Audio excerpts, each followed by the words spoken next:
নমস্কাৰ আপোনালোক সকলোকে পুনৰবাৰ স্বাগতম নাজমাই মজিদ বন্ধুসকল পলকতে চামক আজি 9টা গুৰুত্বপূৰ্ণ খবৰ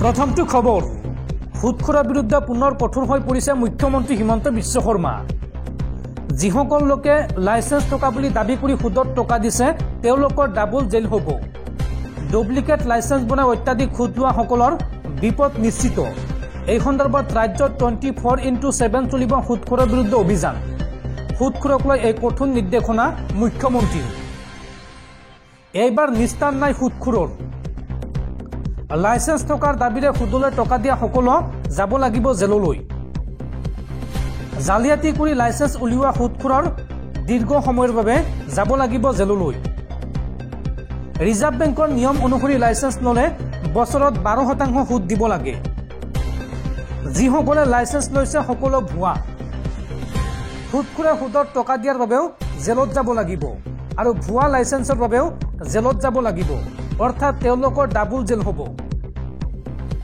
2 লাখ টকা লোন লৈ 20 লাখ টকা ঘূৰাই দিলেও তেওঁলোকৰ টকা শেষেই নহয় এয়া কেতিয়াও মানি লোৱা নহ'ব সুদখোৰৰ বিৰুদ্ধে পুনৰ কঠোৰ পকিয়নি মুখ্যমন্ত্ৰী হিমন্ত বিশ্ব শৰ্মা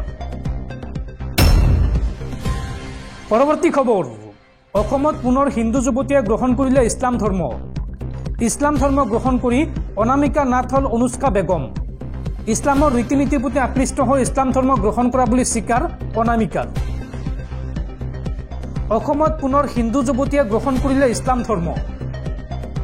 ইছলাম গ্ৰহণ কৰি অনামিকা নাথ হল অনুষ্কা বেগম কোকৰাঝাৰৰ ফকীৰ গ্ৰামৰ যুৱতীৰ ইছলাম ধৰ্ম গ্ৰহণ আইনী প্ৰক্ৰিয়াৰে গৈ অনামিকা নাথে গ্ৰহণ কৰিলে ইছলাম ধৰ্ম ইছলামৰ ৰীতি নীতিৰ প্ৰতি আকৃষ্ট হৈ ইছলাম ধৰ্ম গ্ৰহণ কৰা বুলি স্বীকাৰ অনামিকাৰ আৰু ইছলাম গ্ৰহণৰ পিছতেই যুৱতীগৰাকী অধ্যয়ন কৰে পবিত্ৰ কুৰাণ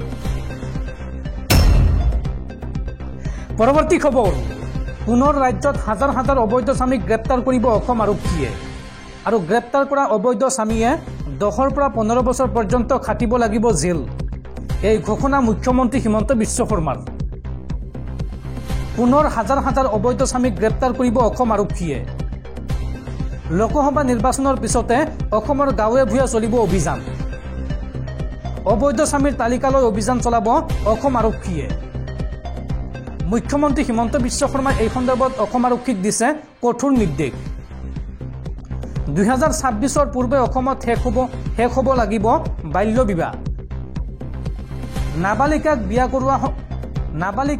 কৰোৱা সকলৰ হৈছে 10 পৰা 15 বছৰ পৰ্যন্ত জেল নাবালিকা বিয়া কৰোৱা কোনো এজন লোক হাৰি যাব নোৱাৰিব আৰক্ষীৰ পৰা আজি পুনৰ এই বৃহৎ ঘোষণা কৰিছে মুখ্যমন্ত্ৰী হিমন্ত বিশ্ব শৰ্মাই বন্ধুসকল তাৰপিছত 4 নম্বৰ খবৰটো জনোৱাৰ আগতে আপোনালোক এটা সৰু ৰিকুৱেষ্ট যদি তালৈকে এইটো ভিডিঅ'ত লাইক কৰা নাই তেন্তে প্লিজ এটা লাইক কৰি দিয়ক আৰু এনেকুৱা ধৰণৰ নতুন নতুন ভিডিঅ' পাবলৈ চেনেলটো ছাবস্ক্ৰাইব কৰি কাষত থকা বেল আইকনটো প্ৰেছ কৰি ৰাখক পৰৱৰ্তী খবৰ লোকসভা নিৰ্বাচনৰ পূৰ্বে কংগ্ৰেছত ভূমিকম্প দলীয় দায়িত্বৰ পৰা পদত্যাগ ৰাণা গোস্বামীৰ শীঘ্ৰে যোগদান কৰিব পাৰে বিজেপি দলত লোকসভা নিৰ্বাচনৰ পূৰ্বে কংগ্ৰেছত ভূমিকম্প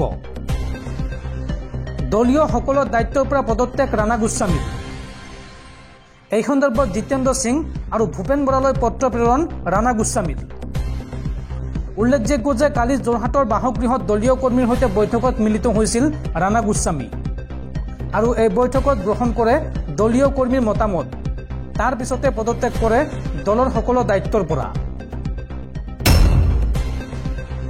পৰৱৰ্তী খবৰ আগন্তুক 3 মাহলৈ সম্প্ৰচাৰ নহয় প্ৰধানমন্ত্ৰী মোদীৰ মন কী বাত অনুষ্ঠান লোকসভা নিৰ্বাচনৰ বাবে সাময়িকভাৱে বন্ধ কৰা হল এই অনুষ্ঠান পৰৱৰ্তী খবৰ 2024ৰ লোকসভা নিৰ্বাচনৰ পূৰ্বে দেশত ভয়ংকৰ ঘটনা হাৰিয়ানাত ইণ্ডিয়াৰ নেশ্যনেল লোকদলৰ প্ৰদেশ অধ্যক্ষক গুলীয়াই হত্যা দুৰ্বৃত্তৰ নফেচিং ৰাঠিক গাড়ীৰ ভিতৰতে গুলীয়াই হত্যা কৰে দুৰ্বৃত্তই পৰৱৰ্তী খবৰ ৰাজ্যৰ লাখ লাখ মুছলমান মহিলাৰ বাবে ভাল খবৰ দিলে মুখ্যমন্ত্ৰী হিমন্ত বিশ্ব শৰ্মাই মুছলিম মেৰেজ এণ্ড ডিভোৰ্চ এক্টক লৈ পুনৰ ডাঙৰ মন্তব্য মুখ্যমন্ত্ৰীৰ এই সন্দৰ্ভত কয় যে মুছলমান মহিলাৰ ন্যায়ৰ বাবে কাম কৰিছে এইখন চৰকাৰে। মুছলমান মহিলাৰ ওপৰত চলা অত্যাচাৰ বন্ধ কৰিব চৰকাৰে। মুছলমান মহিলাৰ ওপৰত চলা শোষণ বন্ধ হ'ব ৰাজ্যত। এতিয়াৰ পৰা সহজে পতি পত্নীয়ে তালাক দিব নোৱাৰিব। 18 বছৰ তলৰ বয়সৰ ছোৱালীৰ বিবাহ পঞ্জীয়ন নহ'ব। 2026 পূৰ্বে ৰাজ্যত শেষ হ'ব বাল্য বিবাহ। আৰু নাবালিকাক বিয়া কৰোৱা লোকসকল যাব লাগিব জেললৈ। নিৰ্বাচনৰ পিছত পুনৰ ৰাজ্যত আৰম্ভ হ'ব বাল্য বিবাহ বিৰোধী অভিযান। আসাম মুছলিম মেৰেজ এণ্ড ডিভোৰ্চ এক্ট 1935 বাতিল সন্দৰ্ভত এই মন্তব্য মুখ্যমন্ত্ৰীৰ। পৰৱৰ্তী খবৰ, পুনৰ ৰক্তাক্ত হোৱাৰ পৰা কথমপি ৰক্ষা পৰিল অসম। 2024 লোকসভা নিৰ্বাচনৰ পূৰ্বে অসম আৰক্ষীৰ বৃহৎ সফলতা।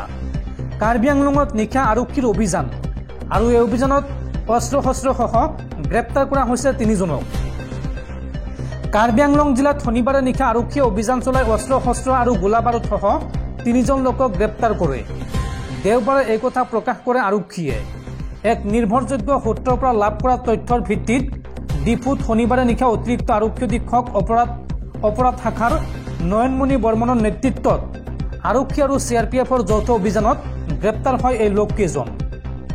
জেৰাৰ অন্তত অভিযুক্ত আৰক্ষীৰ দলটোক এখন বাখৰ বাৰীত অস্ত্ৰ শস্ত্ৰ লুকুৱাই ৰখা ঠাইলৈ লৈ যায় বুলি এজন জ্যেষ্ঠ আৰক্ষী বিষয়াই জানিবলৈ দিয়ে। প্লাষ্টিকৰ পেকেটত মেৰিয়াই থোৱা এই অস্ত্ৰ শস্ত্ৰসমূহৰ ভিতৰত আছে মেগজিনসহ AK চিৰিজৰ ৰাইফল, 3টা পিষ্টল আৰু 3টা লাইভ হেণ্ড গ্ৰেনেডৰ লগতে 2টা মোবাইল ফোন।